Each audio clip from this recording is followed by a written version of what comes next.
When I was working on the portion of Awaken Me that I wrote, it came out of a time of deep pain. I was going through a lot of hurt and just was praying. And I remember I was driving down the highway and I was crying out to God, fight for me. You promised you would fight for me. And I remember shouting it so loud that my voice cracked and I couldn't even finish the words. And I just remember God reminding me, Exodus 14:14, that He's gonna fight for me and I just need to be still. So when we were writing songs, I've written poetry for years, and I was writing that as really a poem, asking God to awaken me and to breathe life into my veins and to fight for me. And what was crazy was you could not have known this, but God had been speaking to me through Exodus 14:14, telling me to wait.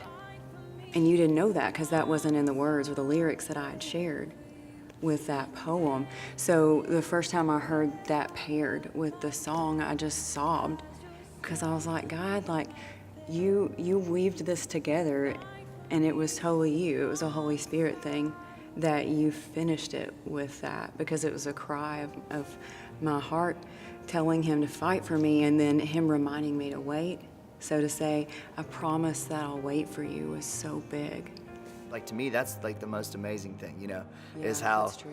how it's like He used you in these moments and inspired you with words, and you wrote them down in poetic form. Yeah. And then for you to be able to say, hey, I've got this collection of writings that I've literally put together for, not for this, but just for whatever reason. It's cool to see how God had a plan for it even before you even knew what that plan was. As I was reading through them, it was interesting because it felt very personal. Because like you and I write from a very similar place, a place of vulnerability and pain, and it's cool because like as I was reading it, I was like, wow, like I can relate to a lot of this. I feel like I wrote some of this, so it was definitely God's intentions for us to kind of be paired together, because it made it effortless, and it was very, very evident. And so I just kind of took that and feeling the pain that you were going through, and just kind of relating it to my own personal life. I said, I want to finish this story.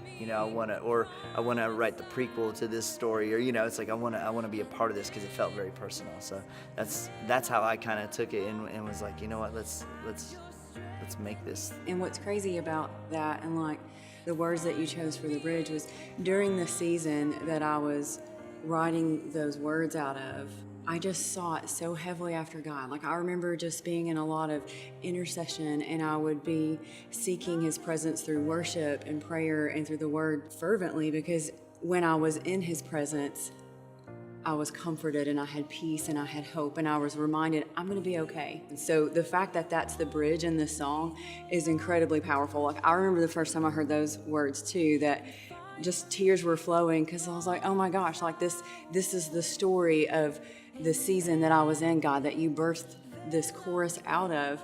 Was if I could just get in your presence, if I could just be aware that you are with me and remember that your presence always with me, and that is always with me, and that you are fighting for me, and that there's no fear, no pain.